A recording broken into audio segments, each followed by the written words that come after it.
oppression, repression, obsession, discretion, aggression, procession, succession, progression. These are the forces that led us here, and now we start in the year 1600s. He found the new world, so goes the tale, when Christopher Columbus from Spain set sail. Indians were named and people were killed. Disease when untamed and new grounds were tilled. Cash crops were grown and colonies made.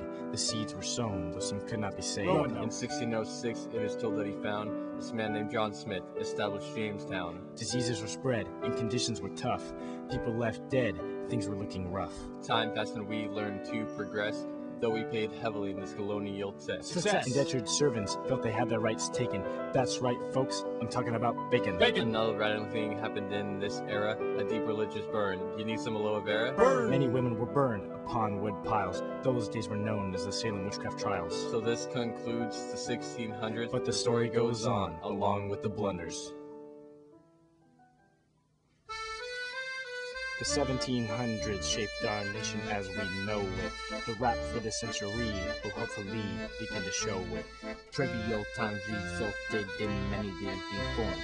In 1706, Benjamin Franklin was born. 21 years later, King George ascended to the throne.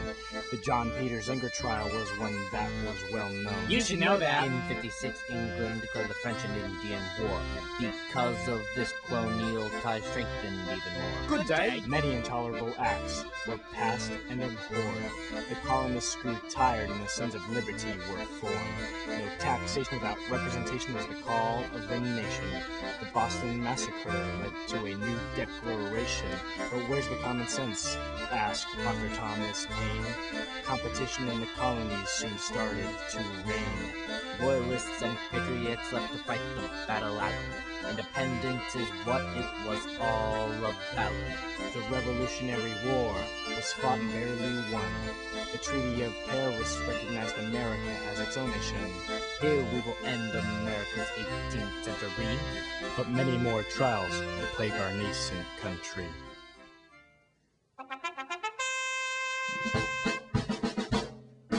Here we arrive in the 19th century, the fate of America still in jeopardy. First off, our capital was moved, Philly to D.C., where it still continues. Ohio was the first state to ban slavery, but most blacks in the country still weren't free. The Louisiana Purchase came out of steel, set the stage for the new ordeal. Oregon was explored by men named Lewis and Clark. Westward expansion was started with a spark.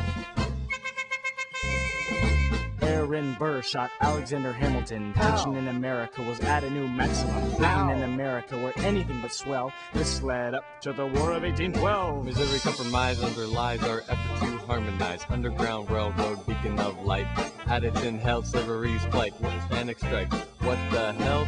Over speculation, send it down. Oh well. In the Dred Scott case, liberty was faced with disgrace. How can you displace part of the human race? Back in 59, Oregon redefined, admitted as free, now open line. South Carolina seeds now being planted are evil seeds, thus stirring a spark of the people's pleas.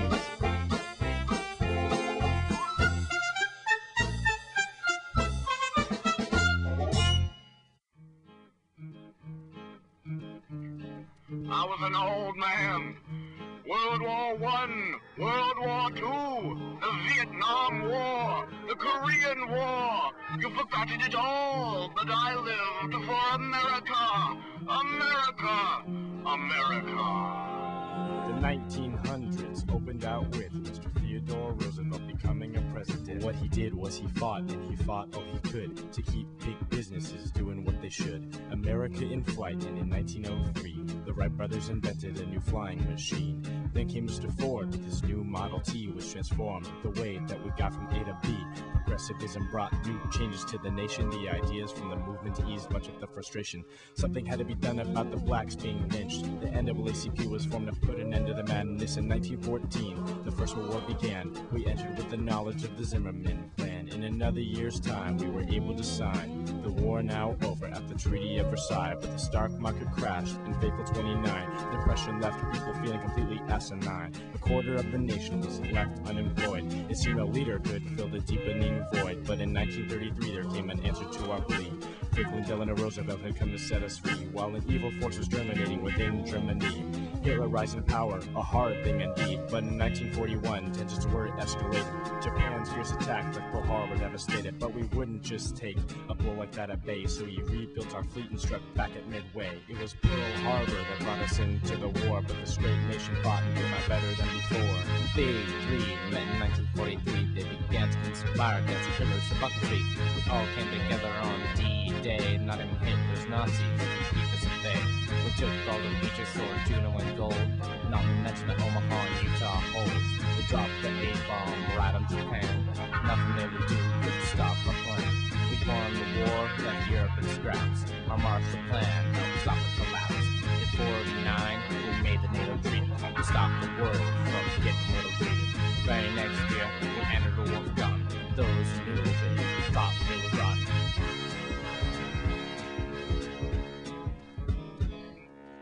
Later on, the Soviets were cheap. They put something in space, all it did was need ABB. Some people supported the Bay of Pigs, while other people said let them keep the six. Missile crisis in 62, and it was the same, we'll shoot back at you. Kennedy killed, Johnson takes hold. The nation still shocked at what it was told. Civil rights protests were fought for liberty, but what they achieved cannot be called civility. Many blacks were still very frustrated, even more when MLK was assassinated. Woodstock was all about peace and love. 400,000 people were in like doves. Vietnam ends as Nixon resigns. The public was shouting words many times. Kuwait invaded as the Gulf War began. The United States entered with its own plan. Now the Cold War enters the sight. The Soviet states got knocked out. Good night. Then goes into effect a program called NAFTA. May have faced opposition, but we know that it's a habit. Clinton on a roll, mindful Lewinsky stole. Record black as coal, troll-a-roll-a-roll. Now here we will end the 1900s, but believe me when I say from here the country went under. This one's for you, Mr. Nolan!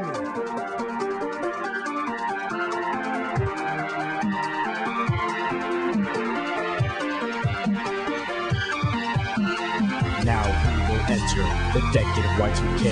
This rap will begin from then all the way to today.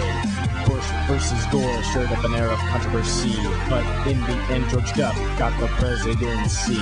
September the 11th of the year 2001 is a day that can never ever be forgotten.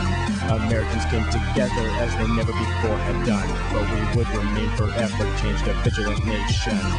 Massachusetts was the first to legitimize same-sex marriage. This was in 04 when Bush was re-elected. In the summer of 05, we were tested by Katrina, our government in heat. But where the hell was FEMA? Now fast forward to 08, and things are looking up. The first black man elected, man, that's what's up. So now we leave it to Barack to lead our nation out of trouble, but it's really up to us to step out of the rubble.